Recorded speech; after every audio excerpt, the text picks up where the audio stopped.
एक बार एक वक्त ठाकुर जी के दर्शन के लिए व्याकुल होकर वृंदावन की गली में घूम रहा था कि कोई उसे ठाकुर जी का पता बता दे।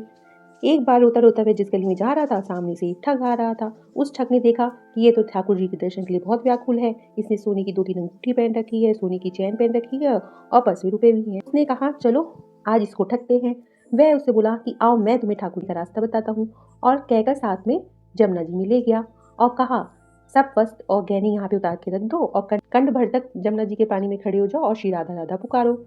उसने वैसे ही किया और वह ठग वहां से सारे गहने और रुपए लेके चला गया। अब जब श्री किशोरी जी ने निकुंज में बैठे देखा इतनी ठंड में एक भक्त व्याकुल होकर उनका नाम जप जा रहा है, उन्होंने ठाकुर जी से कहा जाओ उसे तुरंत दर्शन देके आओ। ठाकुर जी किशोरी जी की बात मान के जब उसे दर्शन देने पहुंचे, उसे बोला नेत्र खोल, देख जिसके दर्शन तू करना चाहता है वो तेरे सामने खड़े हैं। उसने कहा नहीं, जब तक मेरे गुरु जी नहीं बोलेंगे मैं नेत्र नहीं खोलूंगा। ठाकुर जी ने कहा तो ठीक है, और वे वापस निकुंज चले गए। मगर श्री राधा रानी ने कहा नहीं, जैसा वह कह रहा है उसके गुरु को ढूंढ के लेके आओ, उसके नेत्र खुलाओ और दर्शन दो, वरना वह ठंड में जम के मर जाएगा।